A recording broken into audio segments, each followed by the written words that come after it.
Oi, gente, tudo bom? Eu sou o Pedro Demarco e eu queria começar dizendo que esse vídeo é mais um fluxo de consciência, assim. Eu tive pensando bastante sobre o Ainda Estou Aqui, ultimamente, e sobre, sobretudo, ele como quase uma analogia, assim, sobre o que tá acontecendo com o cinema nacional, sabe? Eu acho que ele é um filme bem sintomático dos problemas que acontecem no cinema nacional. Eu acho que é uma boa a gente discutir justamente esse filme e problematizar ele como uma grande sintomática, sabe? O filme explicita tudo que tem de errado no cinema nacional, por mais que o filme não seja um filme assim que eu desgoste tanto assim, é um filme até que eu tenho um certo apreço, eu tenho um carinho pelo filme, mas ele representa coisas coisas que no meu ver estão erradas e coisas no meu ver que estão para ser superadas. E eu não sei se vocês estão vendo, né? Eu não sou nenhum YouTuber, não tenho o maior domínio com a câmera, assim. Eu tô com uma listinha de tópicos aqui, de coisas que eu queria falar. E o primeiro tópico que eu queria falar do Ainda Estou Aqui é sobre a estética do filme, né? Porque eu acredito que a estética seja a maior sintomática do problema, sabe? A gente tá com problemas desde o cinema de retomada, sabe? Problemas de 30 anos atrás ainda persistem no cinema de hoje em dia, sabe? E a estética do filme é o sintoma principal. É o sintoma principal. É assim que se manifestam os sintomas. É assim que tu vê. Tô fazendo toda uma analogia com sintoma, é assim que tu vê a doença. Só que olha o eufemismo aí. Mas a estética do Ainda Estou Aqui não. É impressionante. O filme não se beneficia em ser um filme, sabe? Não se beneficia. O filme é quase uma narração dos acontecimentos do livro. Não é uma narração no sentido literal, né? Porque tem coisas que acontecem no filme que não acontecem no livro. Mas no sentido de narração, eu digo que o filme joga na questão do que é óbvio, sabe? O que é óbvio. Tu pega ali o plano dela ali, olhando pro céu, assim. Ou o plano dela ali na prisão, dela ali triste na prisão, e toca a música triste. E aumento de tensão, coloca uma música, sabe? Ou tu joga na obviedade ali de botar uma música tropicalista e botar o filme super-herói. Por favor, cara. Tem que ter um respeito também no intelecto do telespectador, sabe? Tu jogou numa obviedade, assim, acadêmica que é triste e é conservadora, sabe? Tu pegou o filme, tu pegou o livro, tu mastigou ele e tu cuspiu, tu regurgitou, sabe? Tu regurgitou tudo numa forma não artística, mas quase toda uma questão didática, sabe? Tu dialoga com o filme não como se ele fosse uma obra de arte, mas tu dialoga como se fosse uma aula, sabe? E tu tá sendo educado por um bilionário. Então, assim, problematize isso, sabe? E é um filme conservador e simplório, mas é o que a gente precisava, né? Nós, como classe média brasileira, a gente precisava, sabe? A gente precisava se sentir valorizado, a gente precisava ir no cinema, chorar e bater palma e torcer pra caralho pela Fernanda Torres no Globo de Ouro e no Oscar. Porque é isso que a gente precisa, sabe? É o Brasil, a classe média brasileira é vira-latista, né? A gente precisa de aprovação. A gente precisa de aprovação. Além de uma crise estética, uma crise de aceitação de nós como brasileiros. Porque o que a gente faz aqui no Brasil, principalmente no cinema de retomada, é cinema americano. Não existe cinema nacional.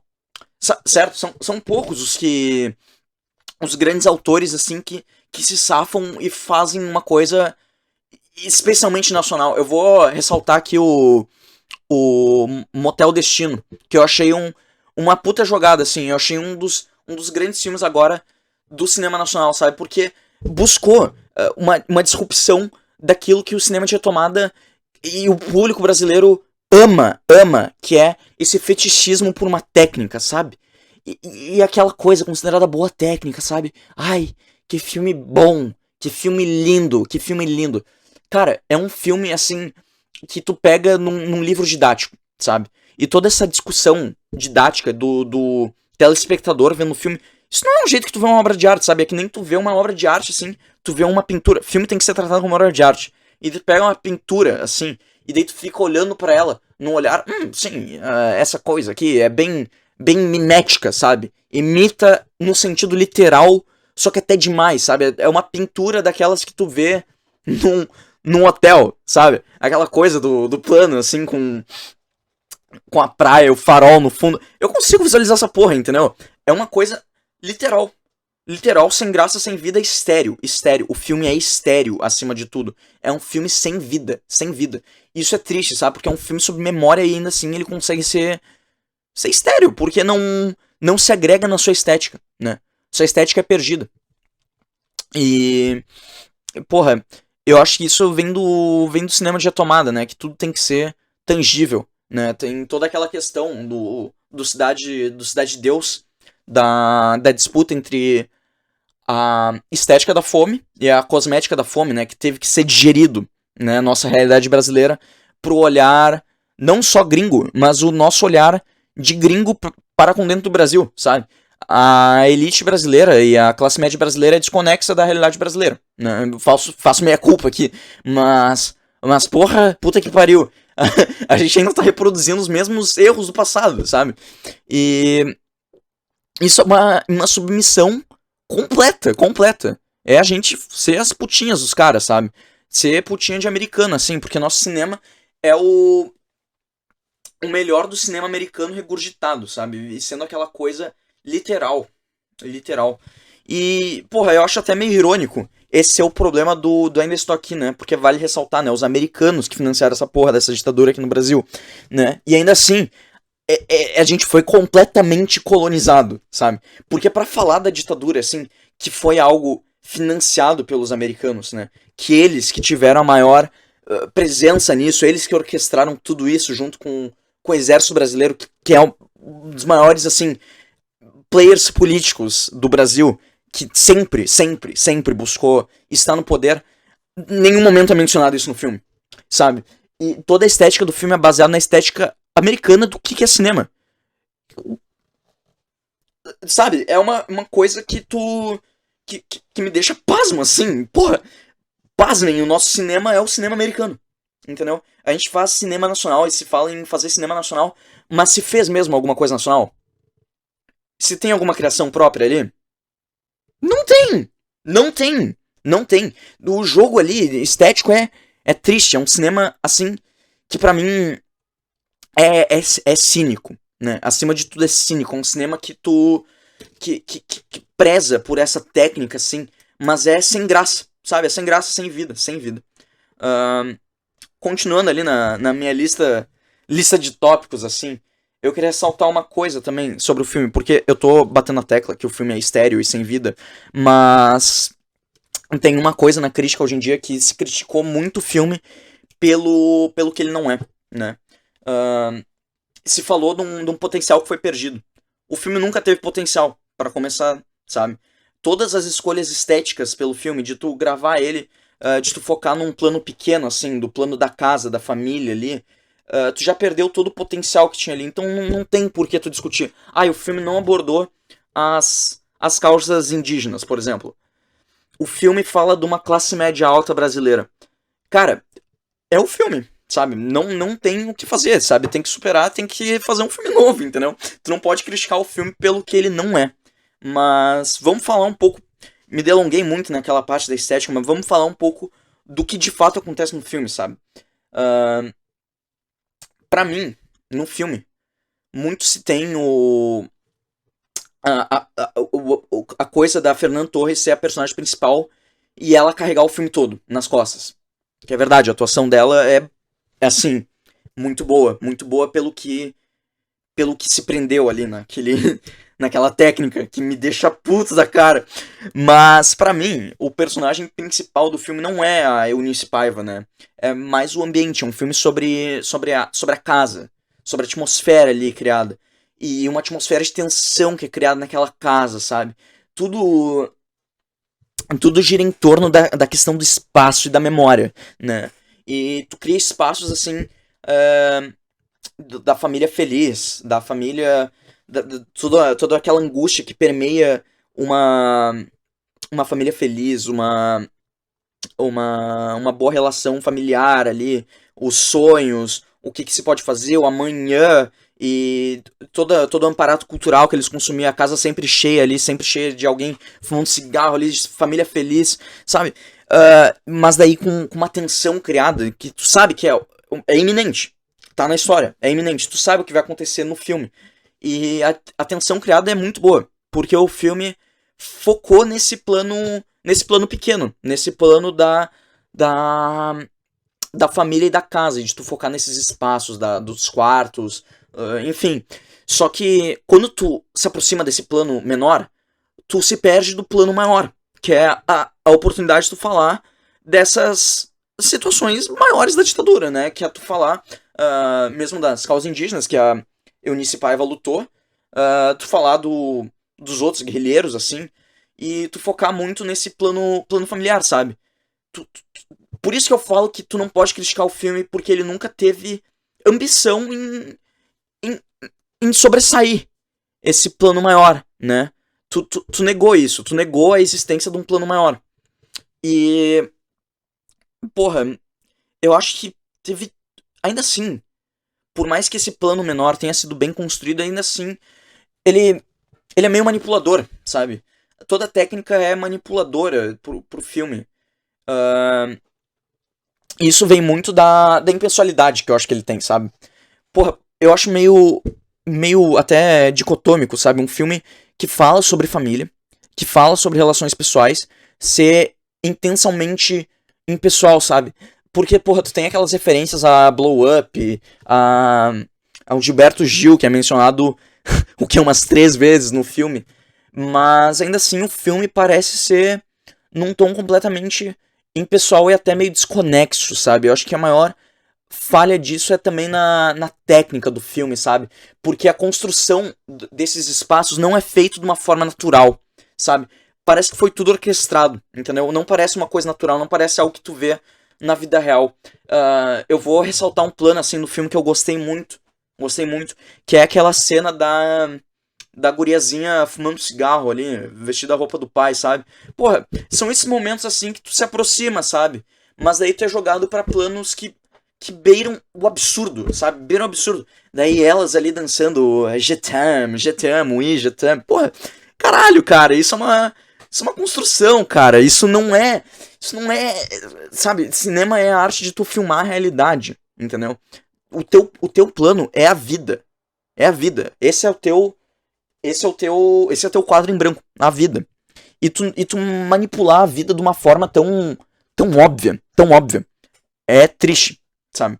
É, eu falo que é triste porque realmente é, sabe? Tu não tu jogou com uma obviedade, porra, tu se sente até meio ofendido como espectador dos caras estarem duvidando tanto assim da tua inteligência, sabe?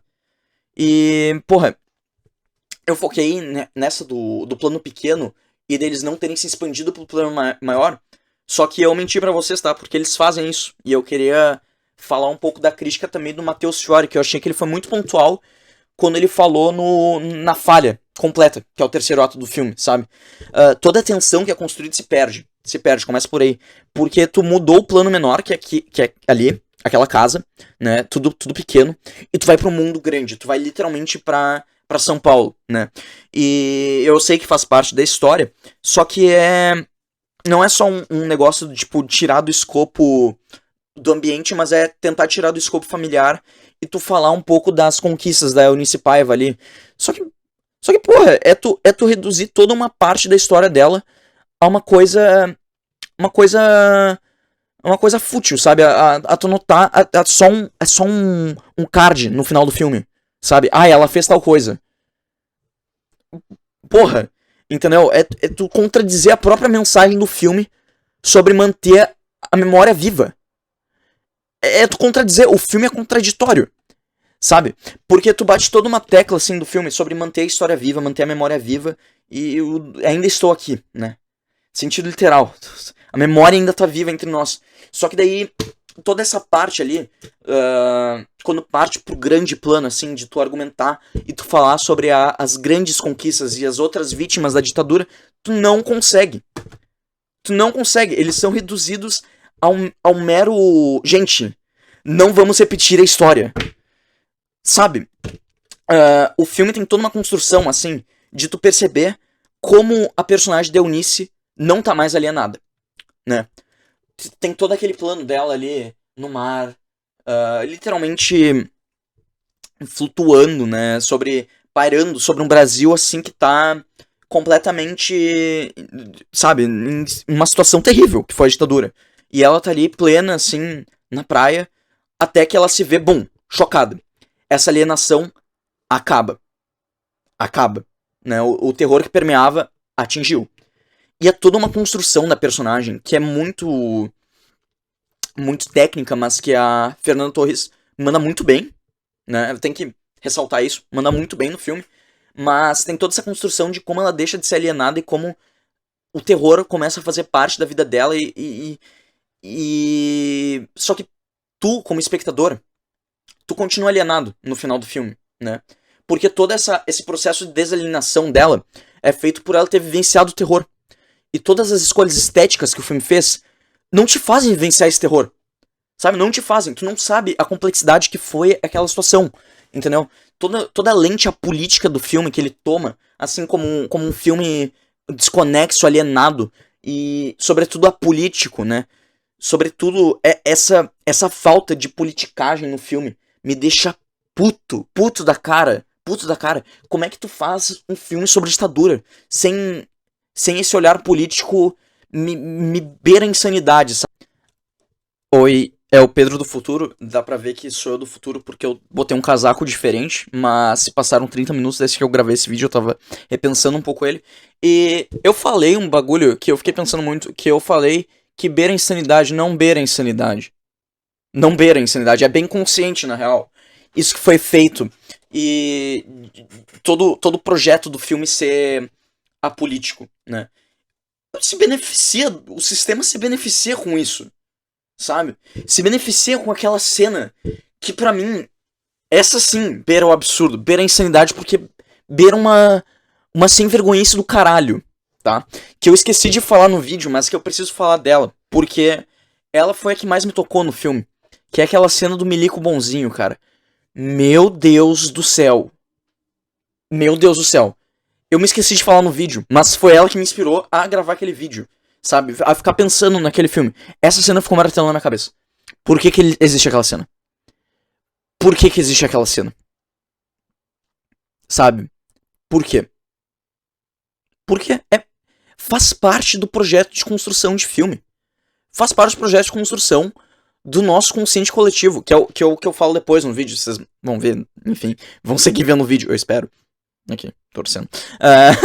Mas, tipo, faz parte, entendeu? Faz parte. Eles querem uma despolitização da política, sabe? É toda essa lente humanista da gravação do filme, de tu focar no sentimento ali, é meramente artificial. E por isso que eu falo que é estéreo. Eu sinto que eu falei muito no vídeo, eu acho que eu repeti umas 30 vezes a palavra estéreo, não expliquei o porquê que eu falo isso. Então eu vou explicar aqui agora, pra me... sabe? Me complementar. Eu acho que é estéreo justamente por causa de momentos como aquele, sabe? É tudo uma criação, assim, que... de uma realidade inexistente, sabe? De uma realidade que não é real. Não é real! Não é real! Não é real! Milico bonzinho. Milico bonzinho. Milico bonzinho. Filme Super 8. Filme Super 8. Sabe, tu criou todo um aparato de referências culturais, assim, pra tu apelar com teu sentimentalismo. E apela. Apela pro sentimentalismo. As pessoas gostaram do filme. As pessoas se identificaram com o filme, sabe? Tem muita gente que chorou vendo o filme.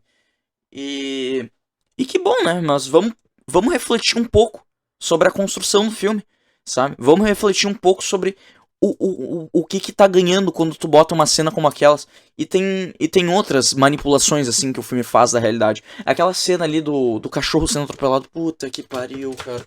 Meu Deus do céu, cara. Vai para além de mim, sabe? Vai para além de mim. Tu tira do escopo da tragédia coletiva e se abordou essa tragédia pessoal de uma forma desconexa, porque tu falhou em falar da ditadura como algo maior, mas também às vezes falhou em falar nesse pequeno plano, porque toda a construção beira uma falsidade, assim, uma coisa que tu não consegue acreditar. E são os poucos momentos que tu consegue se sentir imerso de fato com o filme, sabe? Tu. Porque essas referências culturais também fazem um mal pro filme. Fazem um mal, assim, porque tu percebe que tu tá vendo um filme. Tu percebe que tu tá vendo um filme, que tu percebe que tu tá dialogando com o filme. Como assim, cara? Como assim? Tu tá tendo uma relação didática com o filme. Tu é aquela cena ali do Leonardo DiCaprio apontando pra tela quando aparece a porra como é que é? O homem esquizoide do século XXI ali, aparece na porra da tela, o vinil. Aí tu fica, caralho, sou eu. Não, cara, não é. Isso daí é tipo. É a técnica, sabe? É a técnica empregada. Técnica é, é ferramenta. É ferramenta. E ferramenta serve pra construção, mas serve pra desconstrução, né? E para mim, cinema é desconstrução. É a desconstrução dessa realidade. Mas o que se prezou foi a construção de uma realidade que não existe.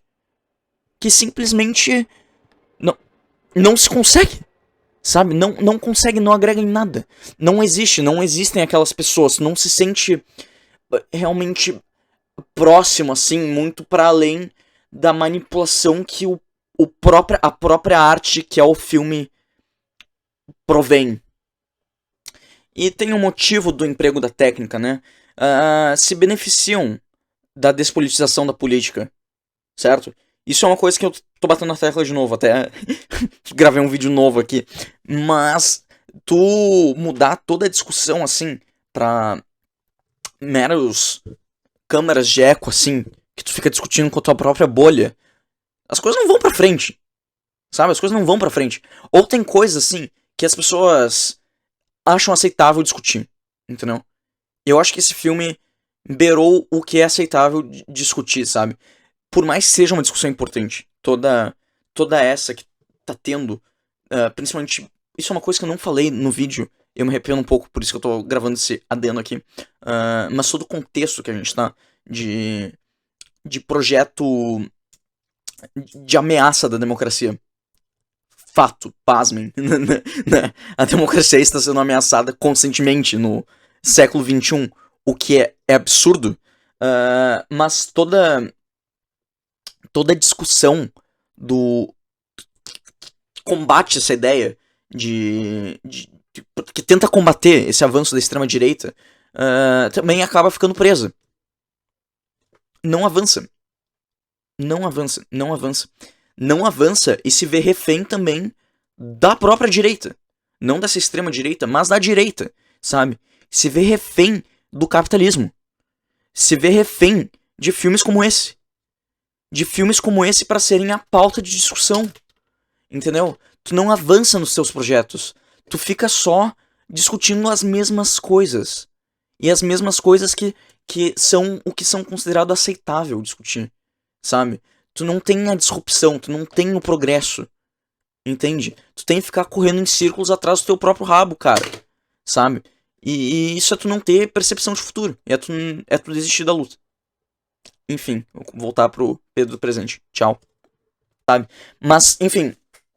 A Eunice sai dessa personagem alienada pra uma que superou sua alienação depois de ter vivenciado o terror. Só que a gente, como telespectador, não teve toda essa volta. Não teve. Ela teve, nós não. Porque a gente ficou, no final das contas, com aquele cardzinho e bater palma no final do filme e postar aquela música lá e falar a ditadura nunca mais. Tá ligado? Porra, a gente continua tão alienado quanto, entendeu? A gente continua tão alienado quanto ela no começo do filme. E, sabe, porra tem toda uma criação de uma memória, assim. Só que a memória criada do filme é estéril e é fabricada e não existe, sabe? A cena final, assim, queria falar um pouco sobre a cena final, que eu acho que foi um marco, assim, pro cinema como a maior manipulação já feita na história, Sério, nem o Chico Moedas manipulou tanto. Porque, porra, não. É absurdo, é absurdo. Sabe, spoilers, tá? Quando aparece a Fernanda Montenegro ali, mostra como os filmes do Walter Salles têm um espaço também deles próprios serem a memória, né? E essa memória, assim, fabricada. Fabricada que não existe, né? De tu fazer uma retomada ali da mãe e filha, tal, da passagem de papel. Só que continua falso. Continua uma fabricação. Uma fabricação sem vida, um cinema morto, um cinema que deveria ser superado. Um cinema que deveria ser superado, que deveria estar num museu. Assim, porque todo esse cinema manipulatório, assim, de técnica do Walter Salles não agrega em nada. Não agrega em nada. Agregou em tu promover uma certa discussão a respeito do filme, mas essa discussão que não segue adiante. E não segue adiante, mas falando ainda no escopo do filme, antes de falar do fenômeno social, que foi esse filme que eu acho importante tu abordar também, essa questão de aparecer a Fernanda Montenegro no final mostra como a gente está criando um inconsciente coletivo que tem que ser repensado. A gente tem que repensar os nossos ícones, assim, e das coisas que a gente tá batendo palma, sabe?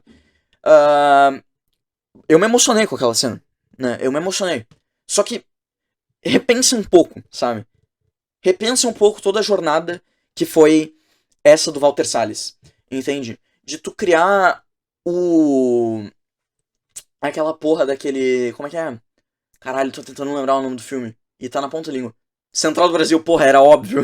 Central do Brasil, mas tipo, o Central do Brasil, assim, é um filme a ser superado também, sabe? É um filme que a gente tem uma relação muito, muito didática com ele hoje em dia. Tu aprende ele na escola, sabe? Tu aprende ele como um negócio, assim, como um retrato do plano real, né? Da mudança, assim, que o Brasil passava e todo esse cinema de retomada como uma discussão didática entre o telespectador e o filme. Cara, isso é triste, isso é um diálogo. Isso é tu só tá consumindo a arte, entendeu? Tu não engaja com ela de verdade, porque não tem nada a ser engajado. Não tem nada mais a ser dito naqueles filmes, entendeu? O filme, ele se preza a todos eles. O Central do Brasil, eu acho que é até uma ofensa pior que eu ainda estou aqui, se tu pensar em contexto, mas ele se preza em ficar preso e ser limitante, sabe? E o cinema nacional tinha que ser uma coisa libertadora. Libertadora, sim. E a gente não conseguiu. Não consegue. Não consegue. A gente foi colonizado, sabe? Essa colonização tá presente nas nossas vidas.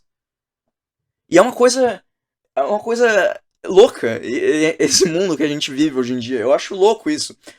Como todas as maiores ferramentas, assim, de crítica ao capitalismo são dentro do próprio capitalismo. Sabe? Tem séries, The Boys, porra.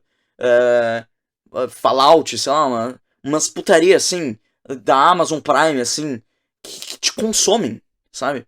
E te matam por dentro, assim, porque toda crítica tá presa dentro do próprio sistema. Não tem nada que é disruptivo. Nada que é disruptivo passa, né? Nada, nunca, nunca. E daí a gente tem que bater palma e se contentar com o que tem. Com o que basta. Porra, não basta, sabe? É uma coisa assim... a gente tem que pensar além, sabe? A gente tem que voar, a gente tem que continuar assim, mas... Me delonguei demais nesse ponto aqui. Eu queria falar do fenômeno social também, que foi o filme, né? Porque, porra, não dá pra só falar bater na tecla da técnica do filme, que joga contra ele, né? Mas falar sobre a campanha dos Oscars, né? Que foi importante, né? Dicotômico falar isso. Porque eu acho que o que eu acredito, genuinamente, com o fundo do meu coração, é que a gente não precisa do Oscar, não precisa de Palma de Ouro, de Veneza, de puta que pariu, nos falar o que é bom. A gente sabe o que é bom, a gente sabe o que é cinema bom, a gente tem bom gosto, a gente consegue fazer filme bom. Só que, ainda assim, trouxe uma atração pro discurso. Em algum momento se perdeu esse discurso. E o momento foi quando esse filme estreou. Não. O momento foi que toda a discussão parou numa coisa rasa, né? Porque ainda assim se ficou num zeitgeist, assim, de estar vivo e estar presente naquele momento que é o Ainda Estou Aqui ser o fenômeno, sabe? Ser um filme, assim, que tu não podia levantar um dedo pra falar mal dele, que tu era bombardeado, né? Não existia crítica contra. Os que foram contra, assim, foram muito, muito bravos, assim, de nadar contra uma maré que foi absurda, que foi esse filme. Todo o levante popular que teve sobre esse filme se parou num ponto contrário, sabe? Se parou numa coisa de não aprofundar muito o debate, sabe? Eu acho que o capitalismo se beneficia disso. Se beneficia que a gente fique dialogando e batendo palma, mas não lutando, de fato, nas coisas que importam, sabe? Porra, é o completo reflexo do nosso viralatismo. A gente precisou que a Fernanda Torres fosse até Los Angeles ali, fosse, porra, 12 horas de viagem, puta que pariu. Deve ser um bagulho desgastante pra caralho tu fazer toda aquela campanha do Oscar, assim, uh, pra gente pensar um pouco sobre o cinema nacional. E, porra, a gente realmente pensou sobre, sabe? Eu acho que o momento mais foda que teve dessa campanha, assim, que foi o que valeu a pena, foi quando a Fernanda Torres foi lá na Variety e falou que os americanos foram quem financiaram o golpe militar. Esse foi o momento mais importante da campanha. Porque nosso ponto foi dado, entendeu? A gente não foi só ela levantando o Globo de Ouro, assim. Porque por mais que tenha um simbolismo por trás, é um simbolismo que, no meu ver, tem que ser superado. Tem que ser superado. E, claro, isso é pensar num Brasil utópico, mas eu acho que se tu não mirar na utopia, tu mira num conformismo que gera filmes que são tristes, sabe? Que são ignóbios, que faltam, sabe? Que faltam com eles mesmos, que não inovam. Filmes retrógrados, conservadores, cinema conservador, né? E porra, tem muito uma discussão sobre o retorno social desse filme, né? De ter trazido a discussão, só que não trouxe, sabe? Não trouxe. Trouxe uma coisa, assim, eu acho que o problema do cinema nacional é muito semelhante aos problemas das drogas, né? acho equiparável os dois problemas.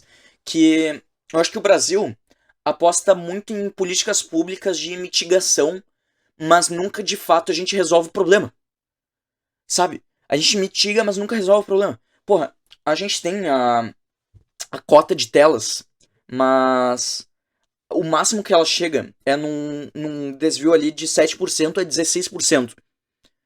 Tinha que ser mais. Tinha que ser mais. Tinha que bombardear dinheiro pra indústria nacional. Porque custa dinheiro fazer filme. Custa dinheiro. E esse dinheiro tá na mão de uma elite e de uma produtora, assim, que não se importa em fazer cinema bom e cinema disruptivo. Se importa em se manter ali com a técnica, se manter ali com o fetiche que o povo ama bater punheta pra, sabe? É aquela porra daquela coisa posterizada, sem vida e sem graça.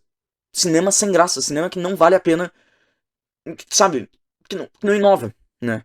E toda essa mitigação, assim, do problema não vai resolver ele. Não vai adiante. Não vai adiante. Tem aquele negócio do streaming no governo. O governo quer fazer um streaming. Essa porra não vai pra frente, né? Como vai ser feito isso? Como se consegue os direitos autorais? Não se vê discussão no Congresso sobre isso, entendeu? São sempre essas pautas, assim, que tentam ser ideárias e tal, mas não se consegue, sabe? Não se consegue. O orçamento pra cultura aqui em Porto Alegre, se não me engano, acho que é o que? Uns 2% do orçamento atual. 2%. E daí vem a Bienal do Mercosul e a gente bate palma, por exemplo. E é legal de ver, né? Não dá pra negar. É legal de ver. Só que, sabe, toda a nossa problemática, assim, sempre para em algum lugar. A gente sempre encontra uma parede gigante e fica falando pra ela mesma, sabe? Enquanto eles estão fazendo dinheiro em cima disso. E fazendo muito dinheiro. Muito dinheiro em cima disso. Muito dinheiro em cima disso. Vale ressaltar uma coisa também, tá? O ápice do cinema nacional. Do cinema nacional, não, do cinema no Brasil foi 2016. E depois de 2019, depois da pandemia, a gente nunca voltou aos níveis pré-pandemias de audiência no cinema, né? E é a nossa chance. Agora é a nossa chance de voltar. De voltar às salas de cinema. Mas voltar às salas de cinema não pra apoiar essa merda de cinema pausterizado que os caras nos fazem. Mas voltar pra salas de cinema pra protestar, né? Porque cinema é a maior forma de arte, no meu ver. É a maior forma de protesto também, né? E a única forma da gente ser livre de ter essa discussão não é com uma liberdade individual, assim, da gente tá discutindo filme e de tá batendo palma pra ele, mas é de ter uma liberdade coletiva, assim. Essa liberdade coletiva pra mim vem do financiamento da luta, sabe? De uma luta, assim, de tu querer realmente que se financie o cinema nacional. Porque é isso que a gente precisa. Financiamento. Financiamento. Precisa botar dinheiro nessa porra. E não só concentrar ele na mão de pouco, sabe? Mas jogar na mão do coletivo. E também ser protecionista, assim. De tu fazer uma cota de telas, assim, 30%. 30% pra mais, 50%, vai. Porra, ia ser lindo, sabe? E eu acho que a gente tem que mirar nessas utopias mesmo. Não dá pra ficar só, tipo, isso é impossível, não sei o quê. Porque senão a gente vai continuar batendo palma e o problema nunca vai ser resolvido, né? Ah, eu vi um filme esses dias, não é Eu Ainda Estou Aqui. Eu vi um filme que eu achei muito, muito simbólico do problema que tá acontecendo, sabe? Eu fui ver um filme que era A Batalha da Rua Maria Antônia. Puta que pariu, que filme ruim do caralho. Mas tava eu e um amigo meu no cinema. Tinha mais um velho, assim. E um filme, assim, fetichista. Fetichista, absurdo, sobre os anos 60, assim. Uma perspectiva, assim, que tem que ser algo a ser superado. E, acima de tudo, um fetichismo na técnica, sabe? Ele grava tudo em plano de sequência. Mas, enfim, não quero me delongar muito sobre esse filme. Mas no final do filme, o cara bateu palma. Não tinha ninguém no cinema, ele bateu palma sozinho. Sabe? A gente a gente preza por uma coisa que, que, que não existe, sabe? Não existe. Nossa discussão não tá sendo ouvida, entendeu? Não tá sendo ouvida. A gente não consegue o que a gente quer de fato, sabe? Que é um cinema nacional de fato livre, sabe? De fato nacional. O de fato nacional é o que me pega, sabe? Porque Ainda Estou Aqui não é um filme, no meu ver, nacional, sabe? É um filme, sobretudo americano, né? Sobretudo americano. Enfim, é isso. Não sei muito mais o que falar, não sei se vocês têm algo a dizer, não sei se ficou muito verborrágico, vou rever esse vídeo agora, ver como é que ficou. Mas minha tentativa aí pra consolidar meus pensamentos é isso. Tchau.